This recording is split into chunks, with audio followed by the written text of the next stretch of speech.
How to stand out on forward deployed engineering interviews by clipping.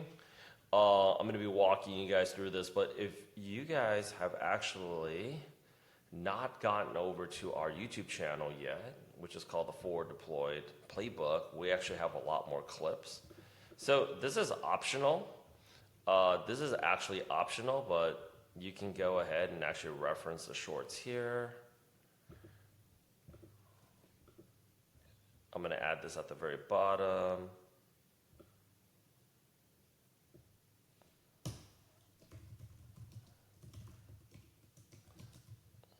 Because this is also a part of your portfolio. Okay, so what should you guys do if you guys actually really want to transition over to this job? I've provided a lot of video references for two reasons. Number one is to support what is it that I'm saying, so you're not saying like Rich is saying this. I provided a wide variety of resources to support these narratives because I'm here to inform you. I'm not here to throw the narrative in any one direction. I'm letting you know as the market's moving extremely fast what's going on right now. And I'll tell you guys, like, one of the biggest mistakes that we get, and software engineers particularly are wondering why people in our program are taking jobs away from them, even though they have so much more engineering experience, is, for starters, you will notice one recurring theme. The people that are running forward deployed engineering teams are almost always all coming out of one company called Palantir. And if you don't know about Palantir, let me know if you guys want us to go out there and actually make a video about Palantir and why they have made such a big contribution to the field of forward deployed engineering. But I just think, doesn't it make sense that if you're interviewing for a company, you should know that, generally speaking, all of these people know each other. So don't you think you should know who's running these teams? And don't you want to know what is it that they think? How do they feel about what's going on in the market? What are the biggest challenges? What are the solutions that their respective teams have actually come up with? And I've actually included some additional podcasts and interviews, these live interviews, that you can go ahead and actually watch. Don't you think that's important? I'd say some of the biggest mistakes is people are going out on these interviews and they don't know who are running these teams. They don't know what their priorities are of the team. And I think the best way to do it, honestly, whether you're based out here where we're at in New York or in SF or in our London location or Toronto or even like Seoul, South Korea, as far as there, like, this is a problem that companies are, and beyond, right? And like, these are problems that companies are actually looking to go ahead and solve. And these are very big problems. You should know as much of what's going on in the marketplace as possible. And I'll also go ahead and tell you guys why you guys should actually be making these clips, or just referencing ours and just using ours. We have a whole clip library. We're more than happy to share it with y'all. Is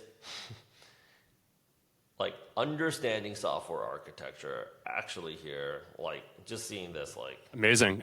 Thank you all for joining. Maybe a good place to start would be, I read recently that the number of FDE roles has increased 10x from where it was last year. So obviously becoming a lot more popular. And it kind of strikes me as counterintuitive because on one hand, you can watch more.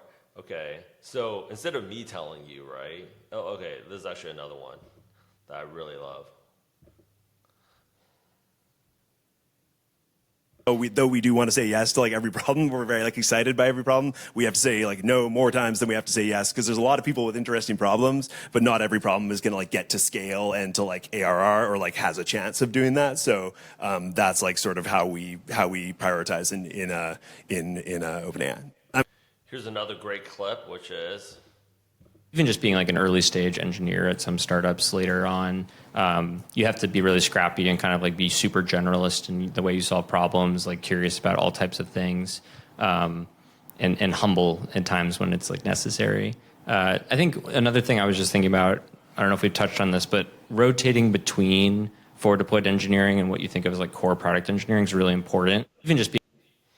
And I think if you have not showed up to one of these talks, like, I think you can just imagine, generally speaking, you have people that are they're there because they want to get jobs at these companies, and they always ask these questions at the very end, like, how do you get a job there? Essentially, right? Like, what do you guys look for? How do you guys interview for people? What kind of skills do you think a person should go out there and develop?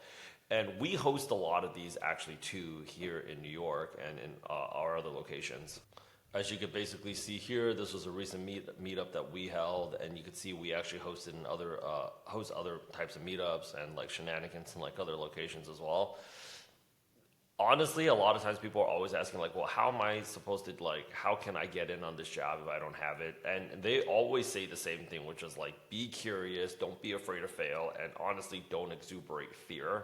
Like, you're constantly taking on bigger and bigger challenges where you're punching above your weight class. So this idea of being qualified is really a fallacy because like the market's just moving so fast. So people just think that the natural misconception is, well, all these people just naturally stand out and I don't. And you can see the questions that are being asked at the very end of all of these talks that they host. And to tell you guys the truth, you guys should just go for it. We host them too. We bring in the top level product managers, for deployed engineers to come talk to people. And I think in the past 9 years, only one person has actually asked for an interview on the spot and actually ended up getting it and getting the job. Which really goes back to like people are just really afraid of being rejected. I remember it was probably like 25 minutes. People were asking this one hiring manager like every single possible question at what they needed to do to get a product manager job at a company. I don't know if you've ever heard of it. It's called Spotify. And somebody was like, they actually just came in late and they're like, oh my gosh, this is great. You guys are still here. It's like, this is my resume. I see there's a position that's open. I actually confirmed with Rich that the position is open and you were the hiring manager before I got here. Can I interview for you this right now? You have to be fearless in this role to be able to be successful. In fact, like your willingness to take on challenges even though you don't have all the skills, even though you don't have all the information, is honestly a lot of the time, like a big part of the job is your mindset and then how you actually view challenges. You're going to be thrown in situations even on the job. So getting back to like why clipping is good is you are now seeing a lot of the questions that, number one, a lot of the interview questions are going to come from the challenges these people are facing. So a lot of the challenges these people are facing are going to be changing rapidly because the market is moving so fast. And this is actually why they're putting themselves out there, even though these gentlemen are actually very busy. Like this is a talk here that was hosted in London, recorded live in London.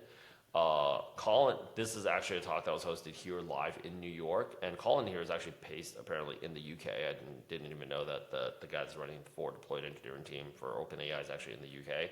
But like, and FDEs are basically based everywhere. Product managers are basically based everywhere too.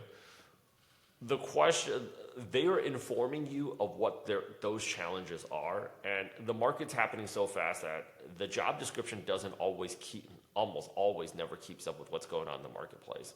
So they're telling you what are their challenges. They're telling you what they're trying to do to solve these problems. And the interview questions, a lot of the times is going to be market related more than it's skills related, because skills you can always go ahead and actually learn on the job. And they're telling you how they feel about these problems. So when you're able to go on an interview and say, whoa, everybody loves getting their ego stroked. This is actually how a lot of our people are taking jobs, the best product and forward deployed engineering jobs, over other people with more experience. Like, I watched your talk. Like, think about it, professor.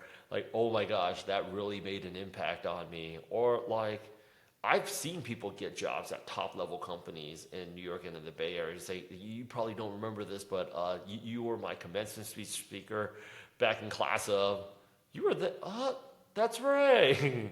And like some of these people is like, wow, that really, people love, if you cannot compete strictly on skills, you got to do a little bit of ego rubbing. And that actually helps people differentiate, because there's so many people that are qualified, but yet they're not getting the job. You want to know why? And I'll tell you this. This is actually one of the reasons people hate us in this business, but I used to be a recruiter, and I can actually say this. underqualified people, skills-wise, get hired all the time, and people that are overqualified skills-wise get rejected all the time. Because at the end of the day, people hire people that they like. This is something that I realized when I was working at a tech recruiting agency, which is if somebody likes you, and like military to military, or like you both played sports, or you both have this background, or you both connect on this level. This is actually why the numbers game is so important, because what I've noticed is people hire people that are kind of like them. And they feel, because at the end of the day, they got to like want to work with you, right? We've turned down a lot of very qualified people to work at our company. And it just comes down to like, can we see ourselves working with you? Can we like, do we see ourselves enjoying to work with you? Can we see ourselves actually hanging out with you? If we're going to be spending a lot of hours in the trenches together, I got to think, do I even want to grab a beer with this person? We don't hire anybody here, and I could say this, we don't hire anybody here at our team, that we would not hang out with. We would not invite to see our families. We would not invite to come to our weddings. We would not. And a big part of that starts with that commonality factor. In fact, a lot of companies, they spend like the first 15, 20 minutes is actually getting to know you a little bit. And this is actually why like highly qualified candidates, if they're exuberating a lot of like nervousness, they're just like interpreting that you're really desperate, and they're just going to go out there and keep on interviewing more people, even though you have all the skills. So I would say major takeaways from clipping is the more you see these people talk about these topics, the more it's going to click in your head what they're looking for. And those interview answers are going to come out a lot more natural, like you're having a conversation with them, because you're seeing people ask the same things over and over again. And then you're going to see these champs giving the same answers over and over again. And you can almost mimic the way that they're talking, utilizing the verbiage, and just saying like, yeah, like, how do you feel about, in this clip right here, where they say like, hey, how do you prioritize what you should be building for your customer? Just say exactly what he just said.